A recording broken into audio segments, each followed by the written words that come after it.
Hi, everybody. My name is Gina Virginia Casella, owner-operator of Present Moment Hypnotherapy International. And today I wanted to share with you some insight about my crystal balls that I use. Now, I'm not going to go into too much detail. I just wanted to give you the gist of what they're called and what I personally use them for. So first and foremost, I got them right here. Not all my crystal balls are actually crystal, you know.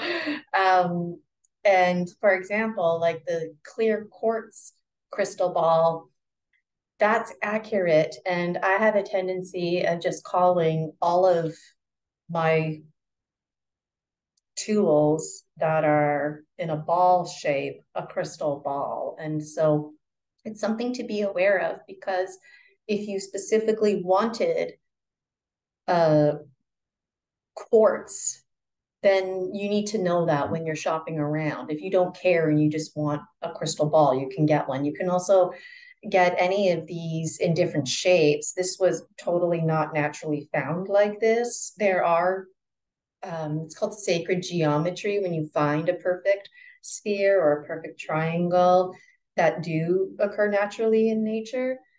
That's a separate conversation. This was totally um, put through a machine and made to be a crystal.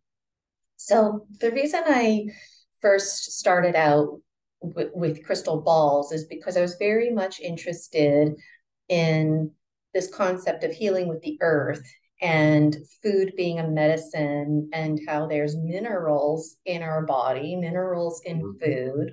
Our connection, our land is the body. We're like walking, talking pieces of land with a spirit soul inside of us. And I've heard stories about how rocks have minerals in them, and we can use those minerals to help us heal. And some of those minerals are part of our essential vitamins, if you will, that we require. And so, in theory, if you were hungry or you were in need of a mineral, you could do things like make elixirs. It's called stone medicine. And at this time, I was just super overwhelmed with it. And I was really inspired by Ted Andrews and making things your own, the late Ted Andrews. And I he did a meditation on crystal balls. And I just found it in his book. And I thought I would like to get one of those crystal balls because he was really emphasizing clarity.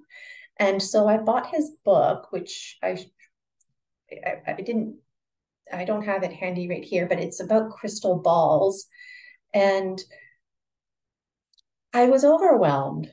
There's so much to learn about crystal balls. And what I really appreciate about the late Ted Andrews is he emphasizes to make it your own. So I ordered this online, and when I got it, I just did things with it. Like I went like how slow this is. I went like this with my hands, or I just have fun rolling it. At the time, I was experiencing a lot of frustrations in my life. I developed a routine where this kind of motion just became a meditative state. I had numbness in my face. I would just take the crystal ball and go like this, you know, just to shift my mind, shift my thinking. And in meditations, I do all kinds of interesting things, which sometimes, like, I'll pretend that this crystal ball is me. And so I'll hold it and I'll imagine me and I'll journey through a guided meditation and support myself walking and then moving. And there's all this symbolism I do with the right hand and the left hand. And sometimes I pretend that I'm like this greater spirit or I'm the land and I'm supporting somebody. And so I'm like, the hand that comes underneath so that the person could place their foot there. And I do this amazing stuff just on my own, making it up, borrowing ideas from others like the late Ted Andrews, and really developing a relationship with this crystal ball. When I first started using it, I wasn't having any success, but it was very interesting just getting to know it. If you look through it, it's an upside down reflection. You can see my face in there, it's upside down. When I brought it outside, the way the sun hits it and the way the rainbow inside looks, sometimes it's a straight line, sometimes it's jagged, sometimes it's a circle. And so Ted Andrews explains to imagine this rainbow bridge, or maybe this rainbow crack in the sky, or to find the rainbow river. And so you just play with your thinking. And then one day it was like, whoa, I'm there. you know and the clouds in the sky and the trees around me would also be reflected in here, and it was, like I said, it's reversed. And so it was very interesting to play around with that thinking, and every day it looks different, and you do really get to know it, every little scratch and little nook. I also found I needed to be careful because this is a clear crystal quartz, it's not powerful enough. If I had a magnifying glass, it could be a fire hazard, but this is not a fire hazard. But I'm telling you, when the sun is shining through it and then it goes onto my hand, I've had moments where I'm like, ouch, that really hurts. And so there's a lot of power in that. And I started working with that imagery. I thought, okay, well, maybe if I'm feeling that ouch, maybe that means whatever thought I was having is the universe's way of controlling, communicating to me, to like snap out of it or not to think that. Or so just on my own, gaining a lot of insight. And so I will make another video where I'll reiterate what I said with a bit more deeper meaning. But for what it's worth, the clear crystal quartz for me is really special because it was my first crystal ball, and it's still one of my favorites, symbolically for me. When I feel like I need clarity of mind, this is what I use. I make elixirs from it, and just having it by my bedside makes me feel better. I set the intention so that I can dream with clarity. Sometimes I sleep with it under my pillow. And the next one I wanted to share with you was the rose quartz. It's in my crystal vase because I was making an elixir and it got stuck in there, and I'm still hopeful that it'll come out. But it's a nice size. It's a nice, big, heavy one. And um, just if you're wondering, I went through the motions, hot water, cold water. I put it in the sun, I put it in the cold to try and work with the crystal expanding, to get it out. I put oil in it, dish soap. I've tried to like suction it out. I've gently taken a knife and wiggled it. So if it's happy there, it's happy there, but I would like it back. And the rose crystal quartz was really important to me because for me, it was symbolic of love. And at that time, I really needed to focus on my own self love. And so the combination of the clear crystal quartz, with the rose quartz was a powerful combination for me personally. Sometimes I would use one at a time, I would buddy them up together, I would hold them in my hands together or just one in each hand. And I developed a passion for palmistry. Um, and I learned something about closed hands, and it's a sign of depression. And I was quite taken back how closed my hand was. Actually, full disclosure, needed to go on a medical leave from work because I had a severe panic attack and I was labeled with severe depression, severe anxiety. And I couldn't believe it. Now, that's a separate story, but here's something powerful. Before that happened to me, I was learning about palmistry and I was very engaged in it. And I learned that when you have like if you just tell somebody to go like this, the hand will naturally relax. You tell somebody to go like this, the hand will naturally relax. But my hand was practically closed. Oh, hi, Rosie. This is Rosie, my supervisor. When I'm doing a session, the door's locked and she's not allowed to come in here. Okay, she's gonna have to start her own PMHI passions, eh, Rosie? So, um, I really wanted to place emphasis that if you know somebody, especially a child, and they're just like relaxed, but their hand is closed, or they're actually have their thumb right inside like that, and that was my hand. I heard that it was a sign of depression, and I thought, I'm not sure about that, because I was such a confident person, even though I was going through a challenging time, I was such a confident person. And when I actually was labeled with depression, I was in serious denial. And when I was revisiting some of the literature and tools, I like reminded myself about this thing about the hand being closed. And I thought, my goodness, like my body was sending me a message that I was severely depressed because the more closed the hand is, the more intensified the depression. That's the imagery.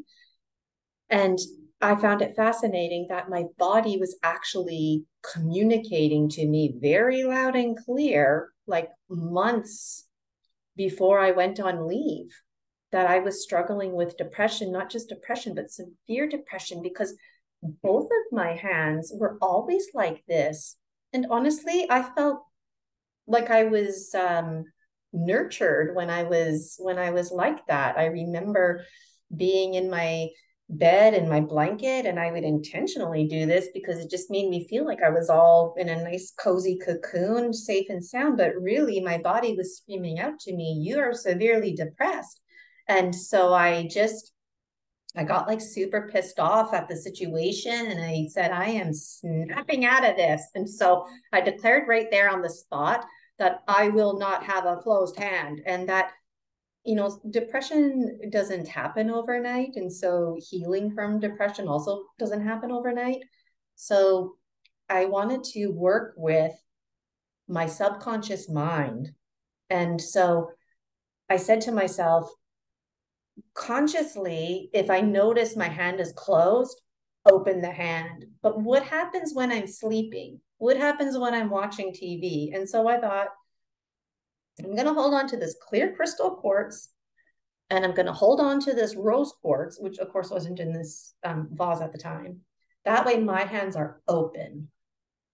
And I would like watch TV, and I was part of Meredith Dawson's Thriving Life Collective, and I was sharing this information with them, and I'm like holding my crystal ball so my hands are open, and I think back to that and it's funny, but it really helped me raise my own awareness about the subconscious messages our body communicates to us, and also how I started to proactively make these changes in my life. And so I would change the crystal balls just so that they were getting equal, you know, exposure to the different sizes.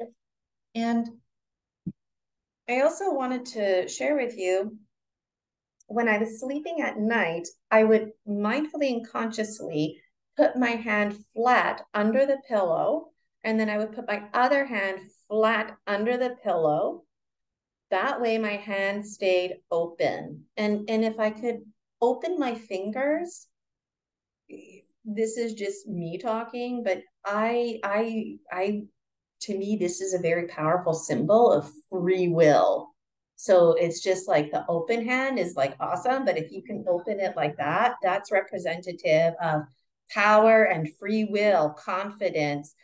And so that's what I wanted to train my body to do so it could match my thinking.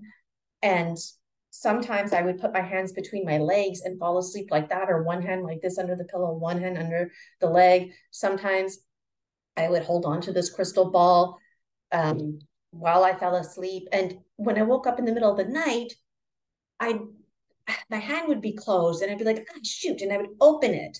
And over time, my I don't even think about it anymore. my hands, they still close, but not like they used to. Like this is huge ass improvement from this, right? This is about a year that I've been doing this. And for what it's worth, I haven't been holding my crystal balls because I haven't felt like I've needed to. And so my subconscious mind is now kicking in and mindful. It's the notice, nurture, nature cycle. And so now my subconscious mind knows, Gina, your hands are closed, open them. And I do. And I don't even have to consciously think about it. It's just my hands open, you know? So it's great. So for me, these two crystal balls in particular are really special. I'm just reaching for my pyrite next, and I'm noticing it's right here. I've heard stories about crystal balls singing, and I was desperately trying to like hear this crystal ball sing, and I couldn't hear anything. And I thought, you know what? Different strokes for different folks. I guess I'm just not tuned in to hearing the crystal ball sing. And I've also heard stories of crystal balls heating up and cooling down, like extremely heating up and cooling down. And I've never experienced anything like that. But I told myself, just keep doing what you're doing. Okay, so this pyrite is really important to me. I ordered it, and when I ordered it, it was like I felt like I was having a baby, like it was coming, it was coming. It was in the process of being packaged up and coming to me in the mail. And then I was in my room and I heard the postal worker drop off a package, and I just knew that's um, my pyrite. And I just couldn't seem to. It was like my hands didn't work. And I shared this with my group, the Thriving Life Collective, with Meredith Dawson, and I'm really glad I did, because it verifies and validates that this actually happened. They remember me telling the story, and so I, it was like my hands weren't working. I just couldn't open it. And I felt like emotional, like I wanted to cry. And then finally I opened it. And it was like, I just held it. Like I was hugging it, like it was an old friend or a child or a parent or a grandmother. I don't know. It was just somebody very special that finally we were reunited. And I noticed it was cool, just because it was outside. And I noticed it was heating up. And I just thought to myself, well, my hand is warm and it's chilly outside. So, let's apply some science here. My warm hand is heating up this pyrite. But that's not what was happening. This pyrite heated up to the point that I could not hold it. And I literally had to switch hands, and it was red. And then it was still heating up to the point that I couldn't hold it. And I literally thought, oh my God, this is some kind of evil crystal ball. It's fucking hurting me. It made me feel uncomfortable. And so I just started like getting obsessed looking online to try and gain some insight about what the fuck. And I read somewhere that, yeah, people hear crystal ball singing and then they heat up and cool down, but heating up to the point where it's causing me pain like that, I couldn't find information on it. And the only thing that I could make sense of was an allergic reaction. I came across that somewhere on the internet, that it's possible that when you're playing with, gemstones and crystal rose quartz and different natural elements, that you need to remember that you might be allergic to something. And so I thought that must be it. Because I do have sensitive skin. When I was a teenager, all I had was like rings here, and I could wear anything. The cheapest metal didn't matter. But then in my preteen years, I don't know what happened hormonally, I guess, but my fingers became very zitty. Any jewelry that I wore, um, it's probably nickel that I'm allergic to. And so I thought maybe this is made of nickel. I don't know. Like maybe I got ripped off. I like to think it's the real deal pyrite. And I'm just like really fascinated with this kind of stuff. And so I thought, great, I bought a crystal ball and now I'm having an allergic reaction to it, so I can't even touch it. And then I revisited. Um, I also read somewhere online um, that when crystal balls need to be cleansed, that you can just, there's all these different methods you could do, like smoke them with incense, sing a special song to them. You could bury them in the soil, you could put them in water, but there's all of these beware statements because depending on what your gemstone or crystal balls are made from, I've heard stories where people put their beautiful gemstone in water overnight and it's completely dissolved in the water the next morning, you know. So you have to be aware of stuff like that.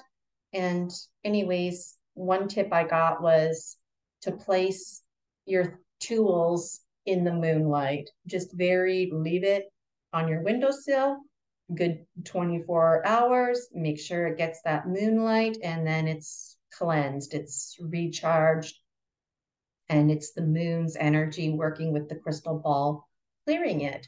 And so I thought maybe this pyrite went through some shitstorm and is angry because it was pulled from the earth, and maybe I need to return it to the earth. I thought I just bought this thing. Now I have to return it to the earth, like, and it's burning my hand. I'm allergic to it. So I was frustrated, but I thought, you know what? If that's what's being communicated to me, then I did take that oath, and it's a holy instance. I need to do that. And so I thought, well, for what it's worth, let's put it in the windowsill overnight. So I did that. The next day, I went to touch it. It was a little bit cool because it was by the windowsill, and that was it. It warmed up a little bit because my hand was nice and warm. That was it. Put it in the other hand, it was fine. I've never had an issue with this since. And so it could be a two-in-one. It could be that, yes, it had a bullshit experience getting pulled from the earth. I don't know. But I feel that I was in such a negative place and I had so much negative energy that's why when this pyrite showed up at my door, it was like communicating to me, I'm here, give me your negative energy. And that's why it was like we needed to hug and hold each other. It fulfilled its role to take my energy. And I don't know. I mean, like, I believe this is alive and it's living. All metals are. Everything is living. And, it's interesting, just on a side note, as a kindergarten, grade 1, 2 teacher, we would do activities. Like we would make a T chart, what's living, what's not living. Or I had these little plastic eggs the kids would open, and there'd be like a bird, a dinosaur, and we would talk about what comes from an egg, what doesn't. But when it comes to what's living and what's not living, we would describe something like a rock or a tree as non-living, and then we would get into conversations about how trees need food and shelter. Well, they make their own food, they need water, but it's not living. Like, it's not like it has feelings and it walks or talks. But it's like, actually, now that I think back to it, I'm not sure how I would do that lesson, because I do feel like trees, for example, do have feelings. And I do feel like they do walk and talk, whether it's on this planet or not, that those trees, some of them are here. And also, on that note, something like a rock, we would get into conversations about how a rock is a rock, it's not living, but you don't have to feed it, you don't have to give it water. It doesn't, if you gave it water, it doesn't make its own food, it doesn't need food, it's not like a tree. But really, now I would actually put trees and rocks in the same category as people. It's a different kind of being alive, different needs, but they're still very much living. And so I can't help but wonder, did this pyrite perhaps, was it one thing that was upsetting it? Was it two things that it was upset about? Maybe it initially wanted to be returned to the earth and it was giving me a hard time so I could do that. But perhaps after the clicking around on the internet that I did. Maybe it was inspired and wanted to be buddied up with me. The reason I got this rock in the first place is because I really wanted to look deep within myself, which is why I got the obsidian.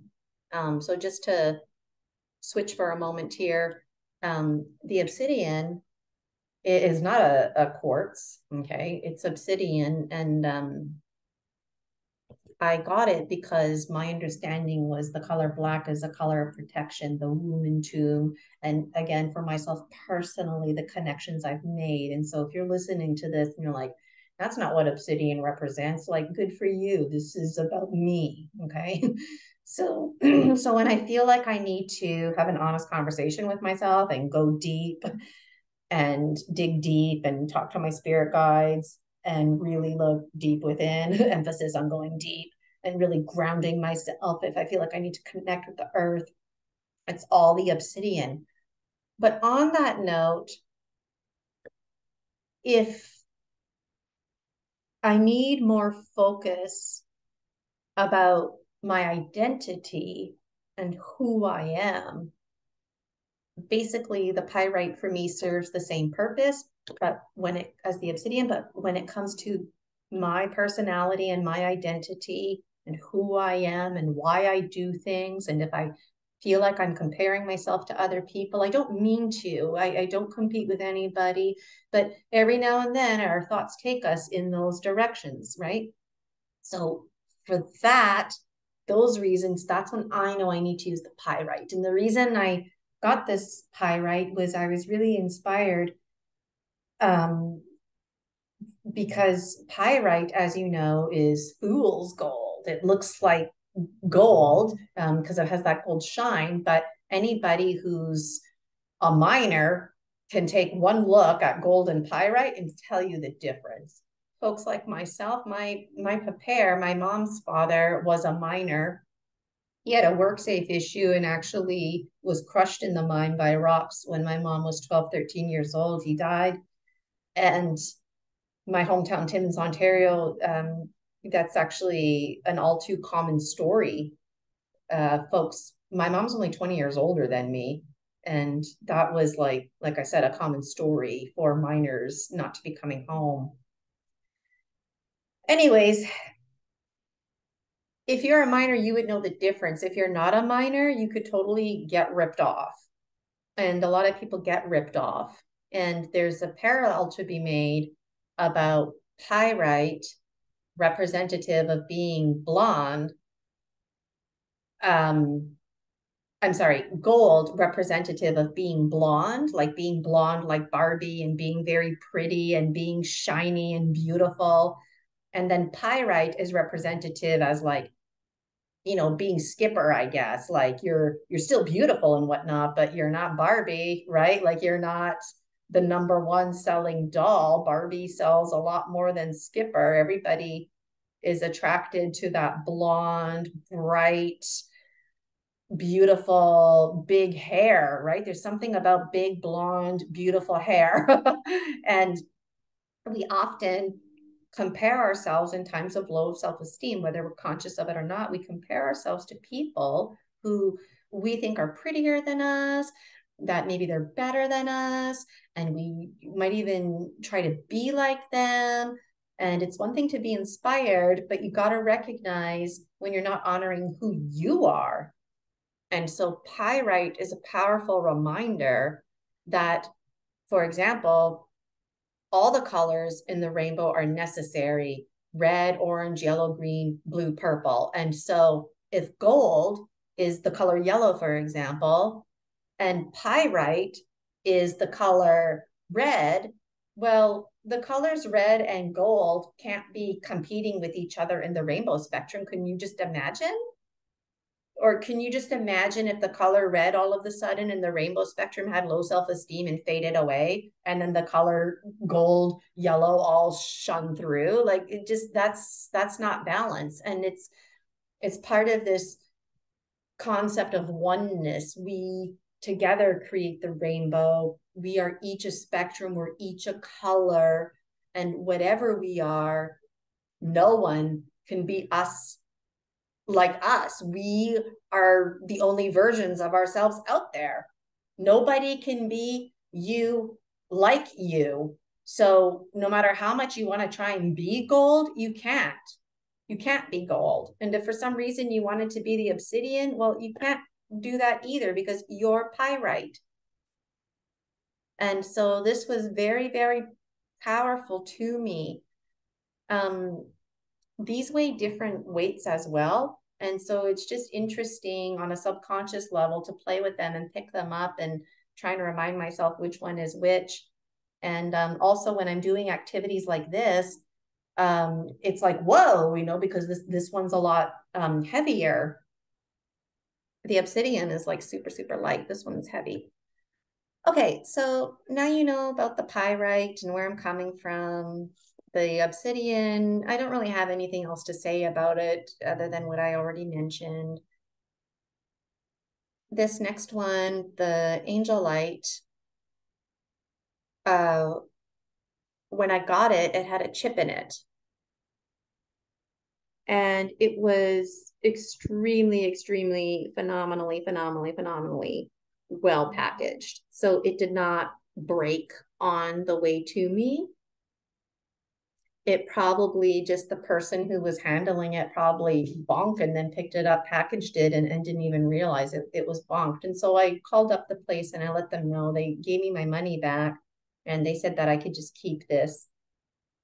And I heard lots of different things, like when there's a chip in your crystal ball, it means that the goddess living inside needed to escape or something like that. And so I was like, what? So I was like, great, the goddess of the crystal escaped before she even made her way to me. So now I have this goddessless angel light. And the point of getting the angel light for me personal was to connect with angels. And Rosie, my cat, has blue eyes. And so I thought this is like representative of Rosie's eyes, connection of the land, and also angels. And I also created these egregores called the blue beings. And so there's also the blue avians and lots of other species folk in the blue spectrum that I had no idea about when I got this. And so to make a point, looking back, I made the connection. Ah, the goddess needed to escape out of this crystal ball because there's other goddesses, if you will, entities, energies that are going to be coming in here. And that's a beautiful thing. So, like I said, if I want to pretend that I'm talking to an angel, I'll hold this. If I feel like I need some kind of divine intervention, this is the ball I like to use. I put it in the soil so it could clear, and I left it in there for like a good week or so. And I guess the miracle in the grow in the soil was eating it up a little bit. So um, I just now always put my crystal balls in the windowsill. And if I put them in the soil, um, it's it's just for like a minute. It's just kind of like I just make it up as I go along, but I'll just make something up like you're going into the womb and I'm covering you and you're cleansing and you're having a dream. And now I'm taking you out of the womb, have a new beginning, a new life, and I'm putting you in the moonlight. And tomorrow morning, you're going to be nice and cleansed and relaxed. It's just a way to work with the elementals. I've got these 6 clear crystal quartz. They're just these tall, uh, long rectangular looking things. And one of them broke in half because I put it in the soil and it was too moist in there. And one of them was like practically disappearing on me. And so I just really want to emphasize that it happens to the best of us. So, just experiment. And if you just really want to keep it safe, put it in the moonlight. Okay, so I've got one more to show you here. I always have lots to say. I've got gemstones too that I'd like to talk about. That'll be a separate show, I guess. This one is interesting. This is the tiger's eye. And at this time in my life, I was very, very much connecting with the sand.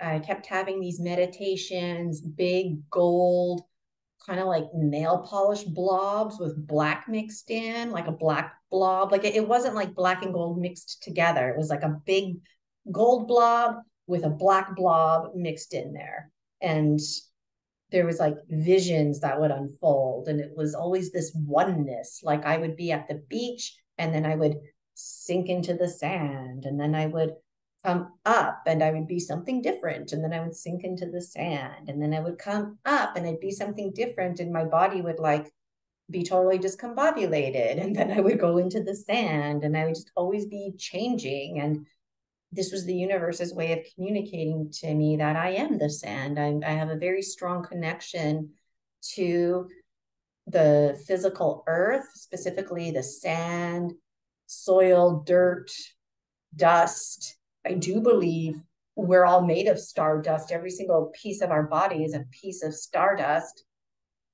And if you think about it, there's a lot of pieces of grain at the beach. And I'm convinced that we are those grains.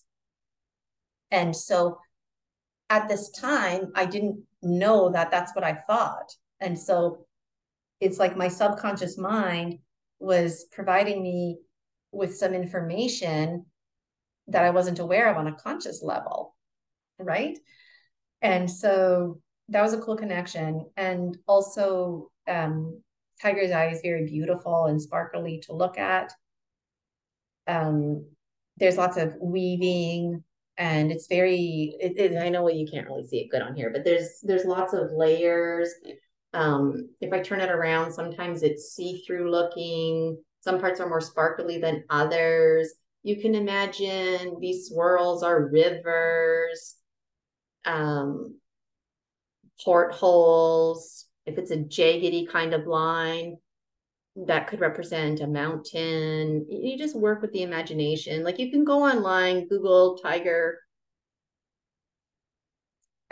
eye, and read about it. But again, for me, making it my own. So this is very much representative of the beach, anything to do with sand, and it's also now representative, very much of the power animals, snake and jaguar, because I thrive in the Southwest, and through hypnotherapy, that's what I do. I help people shed their skins, and I help them cross over that rainbow bridge, bringing their hummingbird high quality items forward, and then they soar like eagle condor. So again, this is all stuff that now I know, but when I first got this, I didn't know that on a conscious level, but it really started to get the subconscious into the consciousness. And so it's connected to the life, death, life cycle because of what I just described, which was just a nutshell about snake shedding the skin and moving on with jaguar, crossing the rainbow bridge, which also loops back to the clear crystal quartz and all the rainbow imagery. And this also, very quickly, like when I first got it, I was freaked out. I, for some reason, and again, like, did you have a thought, or did the thought have you? And I think this thought had me, because I just got this and I was like playing with it, getting to know it, bonding with it. And I guess I was wondering, like, which, ball should I work with today? And I felt like I needed to talk to an angel, or maybe I needed to look within myself, or maybe I needed to reach out to my higher self and really talk about like my identity. I wasn't sure. And then, you know, just when I thought I needed more clarity or love, it was like all of a sudden this just looked like an ETI. It looked like an eyeball. And ever since I looked at it since, it looks like an eyeball, and I'll show you where. So there's this one spot right here. It's a bit of a glare, but there's this one spot right here. You can see it's black and it looks like an eye. And if I hold it this way, it looks like a cat eye. And so I didn't mean to, but I thought, well, maybe this could represent like one ET. And then if I hold it like this, it represents like a different ET. And then I was like, this is freaking me out. And I literally put it on here, okay, like the little stand, but I had to make sure that this like eyeball thing was down so I couldn't see it. If I didn't notice and it was like that and I walked by it, or if it was like this and I couldn't handle it. I couldn't because I felt like, you know, ET or Angel, you tell me. Like it just really um freaked me out, and I liked that. I liked that it was it was pushing my rational thinking. Like it's okay for me to connect with an angel. It's okay for me to, psychologically have fun tethering and make believing all these ideas about the goddess escaping and all this other stuff being put in here. And yet this is freaking me out. Like, so it has to do with schema and what's familiar to you. And now when I look at this, I don't even like, I mean, I think about how it reminds me of an ET eyeball, but I don't feel freaked out about it anymore. Um, when I feel like I need to connect with, I guess, the dark feminine, if you will, the life, death, life cycles, reincarnation, life between lives, the state of the soul, the galaxy, things that are beyond planet Earth. And this to me is representative of that. So if I want to connect with ETs, the life death life cycle, tiger's eye for me. If I want to connect with the angels, I can use this, or if I want to invite a spirit or energy to come in here, this is their safe little home that they could stay in. And it's like the door's always open. They can come, they can leave. I also have the obsidian that I showed you. So if I need to go deep within or ground myself or have an honest conversation with myself, I use the obsidian. If I need to take it a step further and talk more about my identity, this is more higher self conversations and really honoring who I am. I'm the pyrite. I'm not the gold. I'm pyrite. And if I need clarity, using the clear quartz, and of course, used to be using the rose quartz. And anybody has any tips or tricks, I would love to get them from you. And I would really love to hear about your journey, connections that you've made. Maybe you would like to parallel and contrast how maybe some of the things I said, you totally disagree, and to you it means something else, and that's okay. And I'm interested to hear. Or maybe when I was speaking, for example, about the angel light, how I got it in the mail and it was chipped, like maybe you have a similar story. At one point, I ordered this rose quartz comb. I don't know what kind of laser diamond cut it, but it was just this little comb. And I thought every morning I'm going to brush my hair and love my scalp and love my head, and all had to do with like the mental plane. And I only owned it for about a week, and I dropped it, and it literally just cracked into three pieces. And I buried it where I was living, and I just left it there. And I I felt like maybe keeping it and making something out of it, but I remembered when I was reading about the pyrite, how sometimes your tools, whether it's a crystal ball or a gemstone, They're very much alive. They do have personalities. And just like us, they do need to be cleared. They love being out. I know you might want to wrap them up and put them away somewhere dark, but they love being out. Myself personally, I would like to get a cabinet that has like a door that opens and closes with the window just to help out with dust. That way I can always see them. And when I walk by them, I just feel like I've got these friends with me. I rotate them as I feel I need to when I'm doing my ritual work in the morning. I usually use one, but sometimes I use two. Like it's like a buddy system, if you will. And sometimes I'll designate one to be right beside my bed and I'll just leave it there. Sometimes for a week, a month, a few months. It just change it when I feel like I need to. And there might be like a random one off where I just feel like I need to sit down with one of these and hold them and connect. And so thank you so much for listening to me. And I'm very interested in what you're doing with crystal balls, gemstones.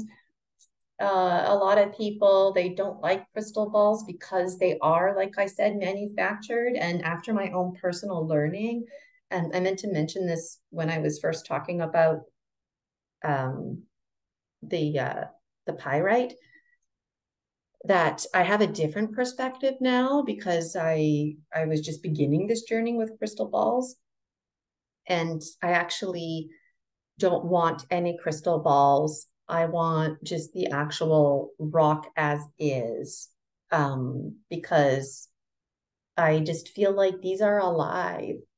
And just like if you were to, pick a banana off a tree or pick some berries, that's how I see this experience. Here it is as is without being processed. Um, I feel like that's really powerful. And also that we need to return everything to the earth because of the life cycle. And so, even if you just got something, like in my situation, the rose quartz comb, I only owned it for about a week. That was the destiny of the rose quartz comb. And as frustrating as it was for me to, bury it in the soil and leave it behind, um, I felt like it was special that for some reasons that I'm not aware of, that piece of rose quartz needed to come to me because it needed to break and it knew that I would put it in the earth. Um, I initially, like I said, didn't want to do that, but I did do that. So here I am getting caught up again in timelessness. One thing kind of led to another. And that's what I really love about myself is there's so much interconnectedness that it's easy to get caught up in timelessness, especially when you're meditating and doing dream journaling. And I guess I'll just end it there. Thank you so much again. Peace and love to you all.